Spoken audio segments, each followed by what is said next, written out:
Bienvenue dans notre émission CV pour mieux durer. Aujourd'hui, j'ai le plaisir et le grand honneur d'accueillir mes invités ici présents. Et si j'ai bien compris, on est pile dans le thème, parce qu'aujourd'hui, vous allez nous parler de lévitation. Eh bien oui, figurez-vous que pas plus tard qu'hier, on a voulu se faire des crêpes. Et vous savez, par chez nous, la précision c'est sacré. Alors les volumes, on les fait à la pipette. Ça vous prend un temps fou, ça, non? Eh ben, on se lève à 4h du matin pour être prêt au goûter, mais en faisant mes mélanges, j'ai fait tomber une goutte sur la plaque chauffante. Et là, Oui, et là, on peut voir que notre goutte d'eau est en lévitation. Alors moi, la lévitation, ça me connaît. Et là, j'ai pas vraiment l'impression que votre goutte, elle lévite. Vous êtes sûr que vous avez pas mis un petit peu trop grande dans la pâte à crêpes? je vois, vous doutez. Mais que faites-vous dans la cuisine? Moi, l'odeur des crêpes, ça m'ouvre le chakra spatio-temporel. Alors, vous êtes sûr que cette goutte, elle touche pas la plaque? Alors ça, on peut vous le garantir. Pour cela, heureusement, on peut trouver dans toutes les cuisines un multimètre et un générateur.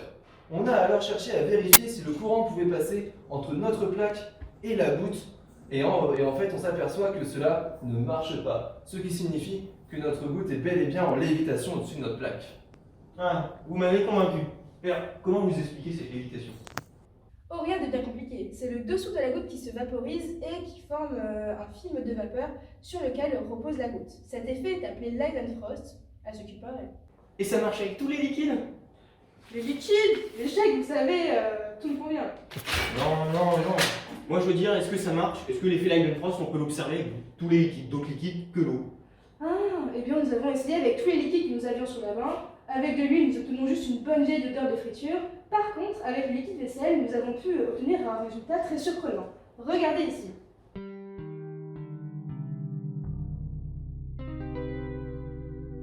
Et on a aussi essayé avec de l'éthanol et de l'acétone.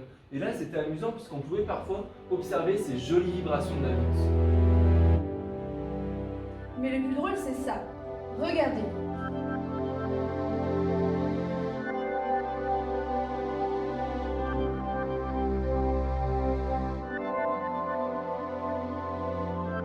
Lorsqu'on met une goutte d'eau et une goutte d'acétone, qui sont deux liquides pourtant miscibles entre eux, les deux gouttes ne coalescent pas. On appelle ça le triple effet Leidenfrost. Nous avons fait toute une étude pour comprendre ce comportement. Quelle est l'explication alors? Eh bien, nous avons exploré différentes pistes que nous avons tenté de vérifier expérimentalement. Attendez. Je vais essayer de deviner à quoi c'est dû. C'est une histoire de tension superficielle.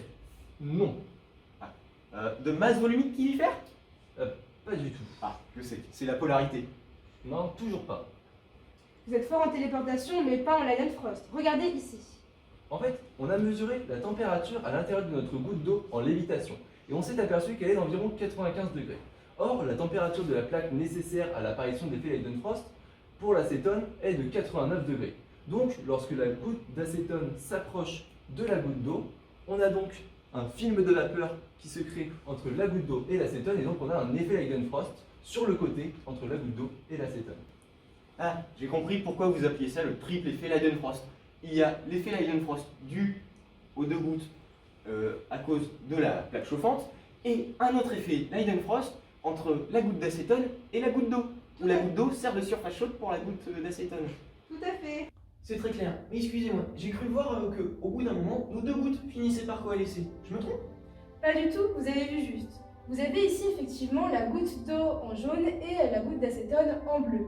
Nous pouvons voir que les deux liquides coalescent quand la goutte d'acétone devient plus petite. Là, on a utilisé du colorant pour mieux le voir, mais nous obtenons le même résultat sans colorant. Alors pour comprendre cela, il a fallu prendre des photos de notre goutte sur la plaque régulièrement au cours du temps. Puis, à l'aide d'un logiciel de modélisation 3D, on a pu en déduire les caractéristiques géométriques de notre goutte, donc sa surface, son volume, etc. Et on a pu en déduire un débit de vapeur au cours du temps, ainsi que la forme de la goutte en fonction de son volume. Et grâce à toutes ces informations, ces mesures et ces calculs que nous avons recueillis, nous avons fini par trouver deux facteurs qui expliquent cette coalescence. Eh bien, je vous propose d'en rester là et de laisser nos téléspectateurs imaginer et construire une belle démarche d'investigation pour trouver la réponse à cette énigme. Bon, sur ce, moi je me mangerai bien une petite crêpe pendant qu'on envoie le générique de fin. Bien sûr que j'arrive à l'éviter après tout ça. Mais pas grave.